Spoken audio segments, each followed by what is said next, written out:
Damn. Cooler and a flyer too. Join me and my brothers and sisters on Utagacy. What's up, everybody? Cooler and Flyer 2, right back at you. Chris Tipmore, another segment of A1 Forever Sports. Why settle for less when you can have more with a vision, right? Well, first, before I even get into it, I would like to extend my congratulations and gratitude to Georgia's Kirby Smart. Kirby today agreed on a record $112.5 million contract to stay with Georgia for the next 10 years. It exceeds Lincoln Riley's 10 plus mil a season that he's getting from USC. And of course, we all know that Kirby and the Dogs were able to get their first national championship since 1980. Very excited to see what happens next, hoping that this first national championship since then will be the start of many more to come, hopefully. So shout out to Kirby, congratulations. Let's get us some more titles, get us some more wins, and let's get into the rest of the topic, shall we? The AllStar Game for the MLB took place this past Tuesday with the American League beating the National League 3-2. This is the American League's 9th win in a row against the National League. And here's your MVP of the AllStar Game here, who hit a 2-run shot to tie the game, Garcolo Stanton. I just want to see if it's time to really just make a change to the AllStar Game.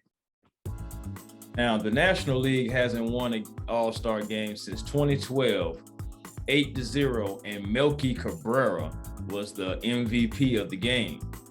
The 9-game win streak is also breaks the previous 8-game win streak held by the National League back in the 60s to 1970. And now the AL is 2 games behind the National League for the longest win streak when it comes to All-Star games.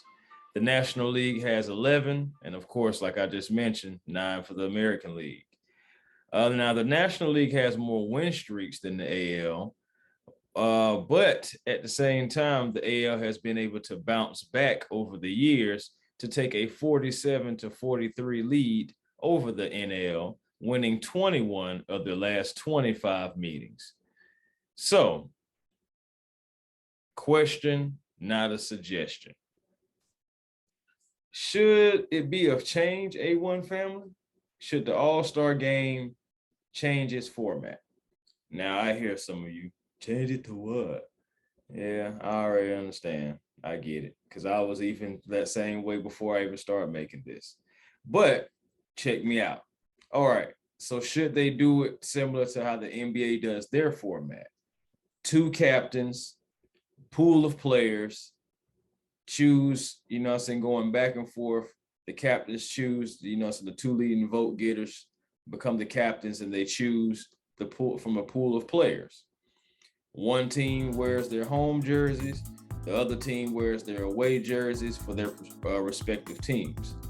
The MLB changed the home field advantage thing back in 2017. So because of so many win streaks, this could be something that the MLB could do. Again, that's just a question, not a suggestion. If you like baseball, let me know in the comments what you think about a pool of players, 2 captains, the captains select, and home and away jerseys for the respective teams. So let me know what you think about that.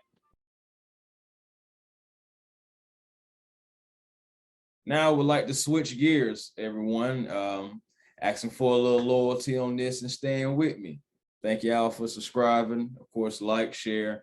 Really appreciate everyone sticking with me and, grinding this out. Trying to make it to 1 million. If I can make it to 1 million, hey, I'm with it. But I'm just appreciated for the 115 that I have right now. I would like to talk about the DeAndre Hunter situation. Now, reports are saying that that Hunter and the Hawks are roughly $20 million apart from each other.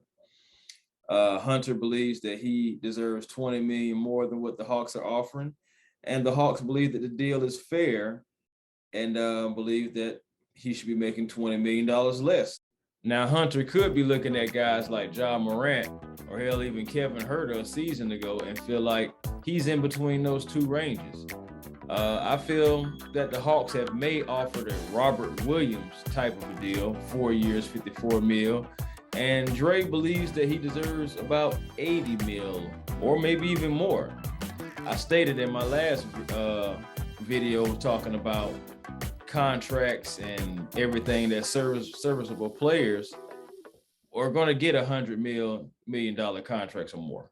That's just, well, once again, talking about that market. It's just where the market is going. Hypothetically speaking, maybe the Hawks offered him $75 to $80 million, and Hunter was like, nah, boy, you got to scare me down $100. In translation to whomever I may have just confused, Hunter may feel like $80 million is not enough for him and wants $100 million or more from Atlanta. Now, I haven't seen the numbers prior to this video to accurately see what is correct, but it's always a chance. Now, let's talk about it really. Now, Hunter is a player that I've always liked. He and Cam Reddish. Now, Cam was traded in a story because this is about Dre. Since entering the league, Dre Hunter has yet to play more than 70 games per season. Unfortunately, injuries, has played a part. He also shot 43% from the field and 35% from beyond the arc. Over 1,800 points. Now, I admit, DeAndre Hunter is a piece that you want on your team. He can defend, a 3-and-D type of a guy, came on strong in that Miami Heat series. And remember, before his injury 2 seasons ago, he was holding Julius Randle and RJ Barrett in check in game 1 of the playoffs, in limited time. So in other words, he has shown flashes of what he could become. But if you flip that coin, Hunter has slight trouble with his ball handling at times, shot selection, missed open opportunities, but it's his 4th season coming up. He still has room to grow, and hopefully he is in this off season. From Hunter's standpoint, he could try to meet in the middle with the Hawks and what they're offering, or he could play the season out and bet on himself. If he was to bet on himself, he could be in a similar situation to the Hawks signing him as a free agent, similar to how they did John Collins. The only thing about proving it is you have to do just that. Production gets you ducats. Staying injury-free gets you meals. Locker room present gets you meals. And if I'm Atlanta, I would want to see more out of Hunter before we talk about big money long-term contracts or whatever his asking price may be. Best thing I can say for Dre is bring the Dre from the Miami Heat series on a regular basis, and you'll be closer to your personal goal you're trying to reach. Even better, the Hawks fans will have another scoring presence with a gulp of defense, something that we all know that they need. It's not a guarantee, though. It's a hope for sure. I expect the two sides to continue working on a contract solution prior to the season starts, but I'm also fully prepared to watch Hunter bet on himself if the two parties are unable to agree. So just stay tuned and we'll see what happens with further developments on the DeAndre Hunter situation. Well, my A1 family, that's my thoughts on those two subjects for this here segment, the MLB All-Star Game and DeAndre Hunter. So I will be back shortly with more content and more sports talk, more debates, whatever, because that's what it is. Be generational, because there's always time for it. Why settle for less when you can have more with a vision? Cooler and Flyer 2, Chris Tip Moore, A1 Forever Sports, deuces.